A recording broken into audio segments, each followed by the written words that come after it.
Sa kanto ng gabi, may aninong gumagalaw. May hawak na maliit na bagay, lihim na ipinapasa. Droga lang yan, bulong niya sa sarili, para raw makalimot sa mundong puno ng bigati. Sa unang sandali, tila gumaan ang dibdib, ngunit may kapalit palang hindi niya batid. Ang dating masayahin ngayon'y laging nag-iisa, unti-unting nawawala sa sariling pagkatao niya. Oras ay hindi na bumabalik, isang maling desisyon bukas ay maaaring mawala. Panandaliang aliw, droga ang kausap, sandaling saya, pero buhay ang kapalit. Panandaliang aliw, bakit ka nito bihag? Habang lumalalim ang dilim, lalo kang nawawaglit. Sa bahay may inang naghihintay sa pintuan, anak na saan ka pa, ulit-ulit na tanungan. Ngunit ang sagot ay katahimikang malamig, dahil ang droga'y unti-unting kumukuha ng kapalit. Kaibigan kahapon, ngayon'y hindi nakilala. Pangarap na dati hawak, ngayon'y parang bula. Pera sa bulsa, unti-unting nauubos, at ang sariling buhay parang kandilang nauupos. May yabag sa likod na sumusunod sa yapak, hindi mo alam kung saan ka dadalhin kapag droga na ang nagsimulang magdikta sa atin. Panandaliang aliw, droga ang kausap, sandaling saya, pero buhay ang kapalit. Panandaliang aliw, bakit ka nito bihag? Habang lumalalim ang dilim, lalo kang nawawaglit. Sa salamin, sino ang nakikita? Mukha mo ba o ibang tao na? May luha sa mata, nanginginig ang kamay. Hanggang dito na lang ba ang tanong sa sarili habang buhay? Panandaliang aliw, droga ang kausap, sandaling saya, pero buhay ang kapalit. Panandaliang aliw, wag mong hayaan ang isang maling bisyo ang maging wakas ng iyong buhay. Panandaliang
wala ng buwan.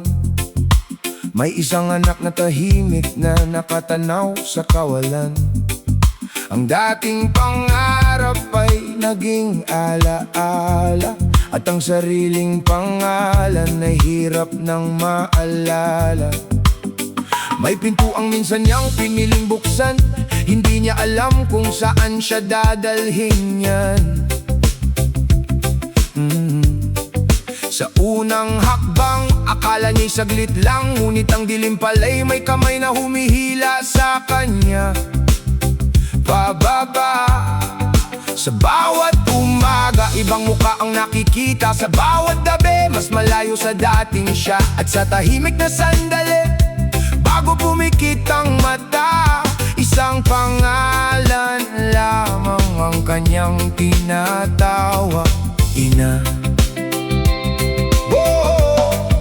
Kung may naririnig ka sa kabilang dilim, kung may natitira pang bahagi ng anak mong dati, huwag mong hayaang tuluyang mawala, dahil pagod na akong lumaban mag-isa. Iligtas mo ako, Ina, sa kalbaryong pinasukan ko. Ako'y nagsisisi sa landas na tinako. Hindi ko ito pinili, pero dito ako nahulog. Patawad sa lahat ng sakit na sa'yo'y idinulot. Iligtas mo ako, Ina, bago tuluyang magdilim. Droga pa lang sisira sa buhay na hawak ko. Kung may natitira pang anak sa katawang ito, Ina, yakapin mo ako bago mawala ako.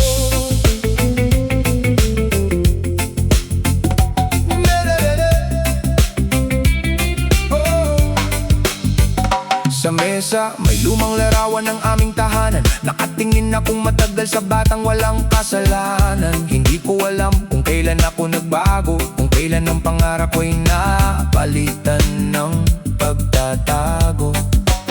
Naririnig ko ang boses mo sa bawat sulok: Anak, umuwi ka na kahit wala ka roon. At sa tuwing sasapit ang madaling araw, ang konsensya ko'y mas malakas pa sa ingay ng buong bayan. Hindi ko hinihinging burahin ang nakaraan. Alam kong may sugat ako rin ang gumawa. Pero kung may daan papalabas sa dilim, kahit gumapang ako, hahanapin ko pa rin. Ina, huwag mong isipin na kinalimutan kita. Sa bawat pagkakamali, ikaw ang naiisip ko. Kung galit man ang unang sasalubong sa akin, tatanggapin ko basta makabalik lang ako sa'yo. Iligtas mo ako, Ina, sa kalbaryong pinasukan ko. Ako'y nagsisisi sa landas na tinako. Hindi ko ito pinili, pero dito ako nahulog. Patawad sa lahat ng sakit na sa'yo'y idinulot. Iligtas mo ako, Ina, bago tuluyang magdilim. Droga pa lang sisira sa buhay na hawak ko. Kung may natitira pang anak sa katawang ito, Ina, yakapin mo ako bago mawala ako. Kung hindi mo man kayang ayusin ang lahat, hawakan mo lang ako hanggang kayanin kong bumangon. Hindi ko kailangan ng sermon ngayong gabi. Kailangan ko lang maramdaman na hindi pa huli ang lahat. Ina,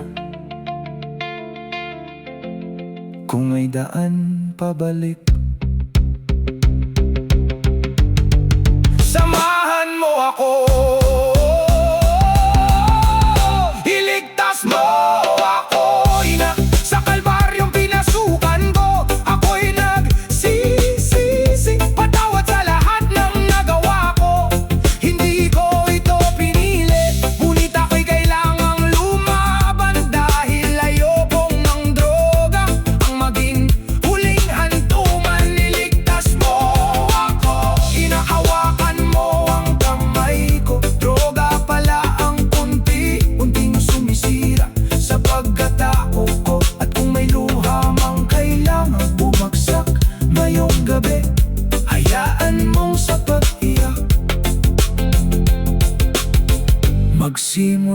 akong muli.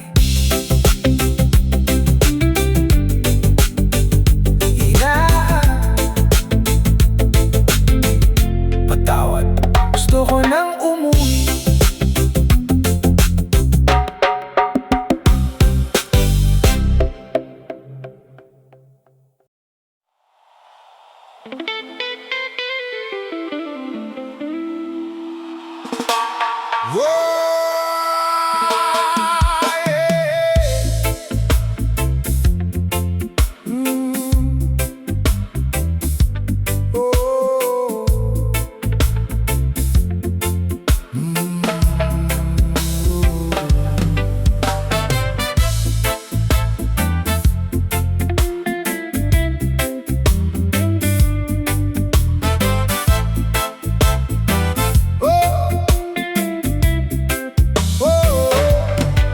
Panginoon, kung ito man ay parusa sa akin, bakit sa maling landas ako napadpad sa dilim? Hindi ko naman ginustong mapasok sa mundong ito, ngunit sa isang maling hakbang nagbago ang takbo. Dati may pangarap akong hawak sa dibdib, ngayon bawat tumagay may bigat na kapalit. Hinahanap ko ang sarili sa pagitan ng anino at sa bawat paghinga, parang lalo akong lumalayo. Kung naririnig mo ako sa gabing ito, huwag mo sanang hayaang tuluyang mawala.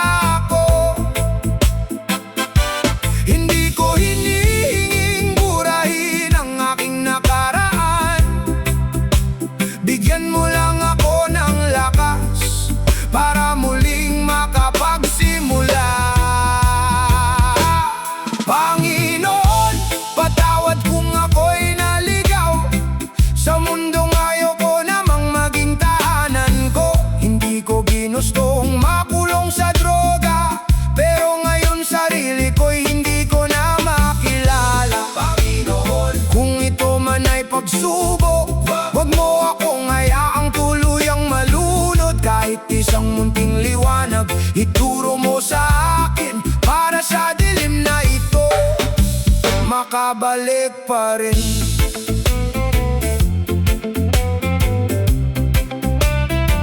Makabalik pa rin.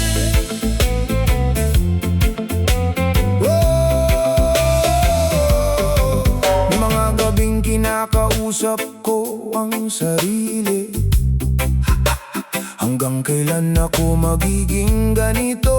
Ang tanong sa gabi. Ang kamay kong dati marunong humawak ng pangarap, ngayon ay nanginginig sa bawat pagtatangkang kumawala. Hindi ko sinisisi ang langit sa aking pagkakamali. Alam kong may mga desisyong ako rin ang pumili, pero Panginoon, kung may pintuan kang nakabukas, kahit maliit na daan, tulungan mo akong makalabas. Kung luha ang kailangan para mahugasan ng sakit, hahayaan kong umagos hanggang sa puso ko'y gumaan. Kung kailangan kong magsimulang muli, Panginoon, hawakan mo lang ang aking kamay. Panginoon, patawad kung ako'y naligaw sa mundong ayaw ko namang maging tahanan ko. Hindi ko ginustong makulong sa droga, pero ngayon sarili ko'y hindi ko na makilala. Panginoon, kung ito man ay pagsubok, wag mo akong hayaang tuluyang malunod. Kahit isang munting liwanag, ituro mo sa akin para sa dilim na ito makabalik pa rin.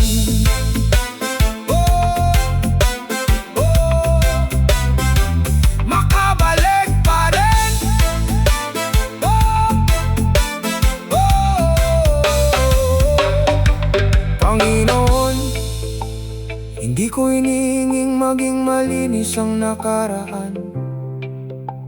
Hinihingi ko lang ang pagkakataong makagawa ng bagong bukas. Kung may natitira pa akong lakas, ibalik mo sa akin. Kung may natitira pa akong pag-asa, huwag mo ikong hayaang mamatay. Hindi ko gustong manatili rito. Gusto kong makauwi sa sarili ko. Panginoon, patawad, naririnig mo ba ako? Sa gitna ng dilim, pangalan mo ang tinatawag ko. Kung ang buhay ko'y kaya mo bang baguhin, huwag mo akong bitawan hanggang muli akong bumangon. Hindi ko man mabura ang aking nakaraan, may bukas pa bang maaari kong paglaanan? Panginoon, isang pagkakataon lang ang inihiling, para ang naligaw mong anak kay muli mo maibalik.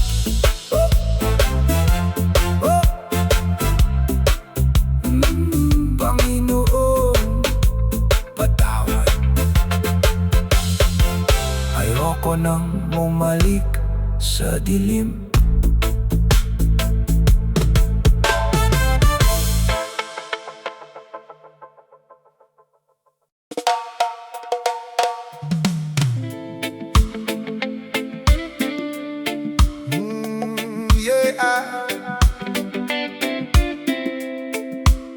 Sha-na-na-na-na. Yeah.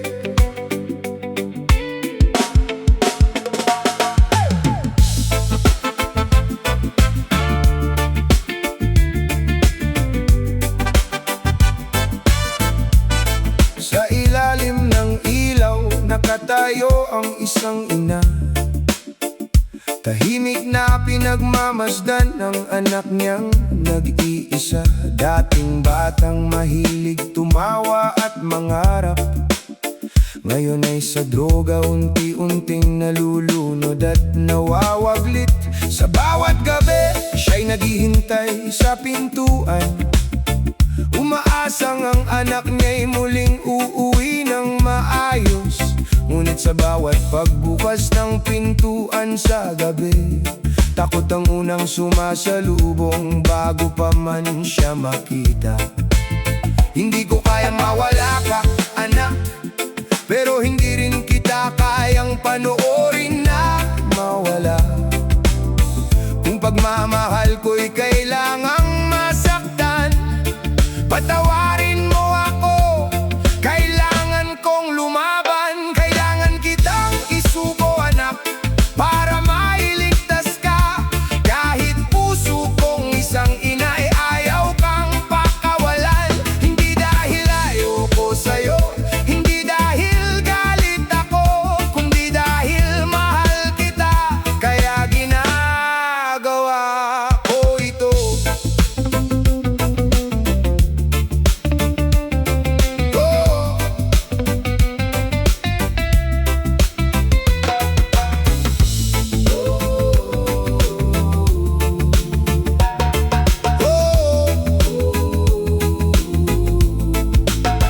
Dumating ang gabing ayaw niyang sumapit, may mga yabag sa labas at katahimikang nakakatakot.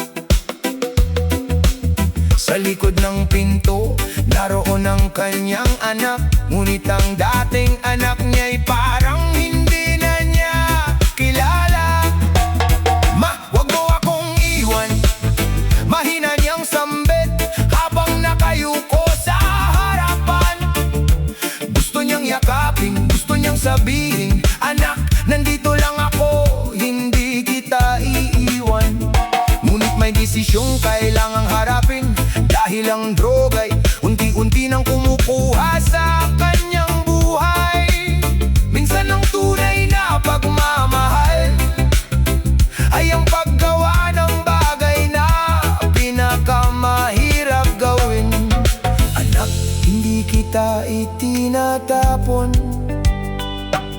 hindi kita sinusukuan. Isinusuko kita ngayon para balang araw maibalik kita sa sarili mo. Kailangan kitang isuko, anak, para mailigtas ka. Kahit puso kong isang inay ayaw kang kakawalan. Hindi dahil ayoko sa'yo, hindi dahil galit ako, kundi dahil mahal kita. Kaya ginagawa ko ito. Hey. Oh. Isang yakap, isang luha, isang huling tingin bago magsara ang pinto. Bakit? Napapikit ang ina, pinunasan ng luhang ayaw niyang makita ng anak. Dahil mahal kita at ayokong isang araw ang droga ng tuluyang kumuha sa'yo. Kailangan kitang isuko, anak, kahit ako'y masaktan. Dahil mas masakit makita kang tuluyang nawawalan.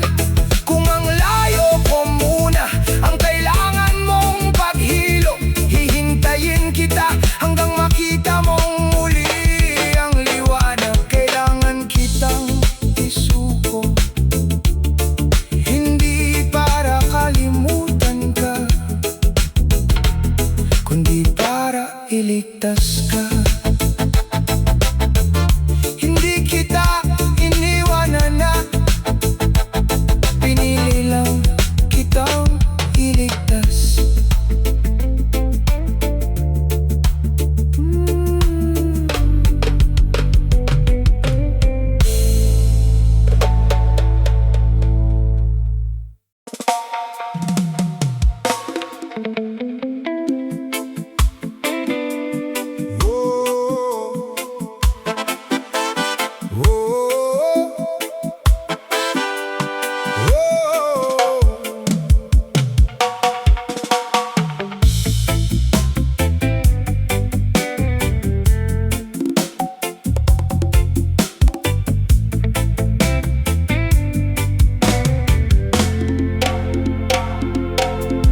Akala ko'y may kasama ako sa laban.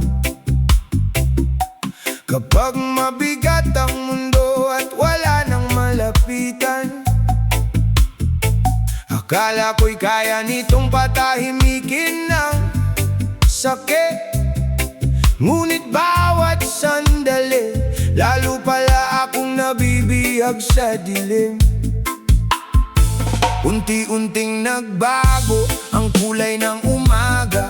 Ang dating pangarap hindi ko na makita. Sa salamin may matang pagod na nakatingin, parang humihingi ng tulong ang taong nasa harap ko, ngunit walang tinig. Sino ba ang tunay kong kakampi? Bakit ako ngayon mag-isa? Ang akala kong lunas sa sakit, siya palang naghuhukay ng aking libingan. Akala ko droga ang kakampi ko, ito pala ang unti-unting sisira sa buhay ko. Akala ko'y dakas sa sakit at problema, ito pala ang pulungan na wala akong makita. Akala ko drogang sasagip sa akin, ngayon pati sarili ko'y hindi ko na makilala. Panandali ang aliw, panghabang buhay na bakas ang akala kong kaibigan. Ako pala'y inililigaw lang. May gabing tinanong ko ang aking sarili, bakit hanggang ngayon nandito pa rin ako sa dilim? May pintuang gusto kong muling buksan, pero takot akong baka wala ng taong naghihintay sa kabila niyan. Narinig ko ang boses ng aking ina, mahina ngunit malinaw sa gitna ng katahimikan. Anak, umuwi ka na. At sa unang pagkakataon, gusto kong makinig sa kanya. Hindi ko na kayang magkunwari, hindi ko na kayang sabihin ayos lang ako. Kung ang pag-amin ang unang hagbang ngayong gabi, aamin ako. Akala ko droga ang kakampi ko, ito pala ang unti-unting sisira sa buhay ko.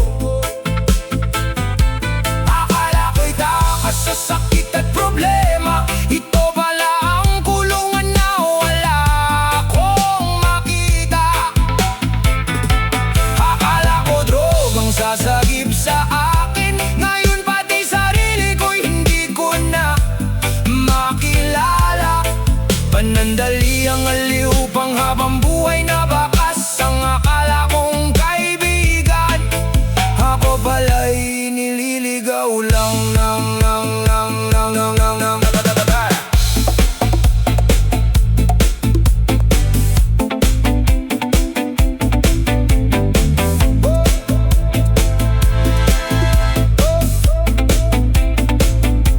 Hindi pala ito kaibigan, hindi pala ito kakampi.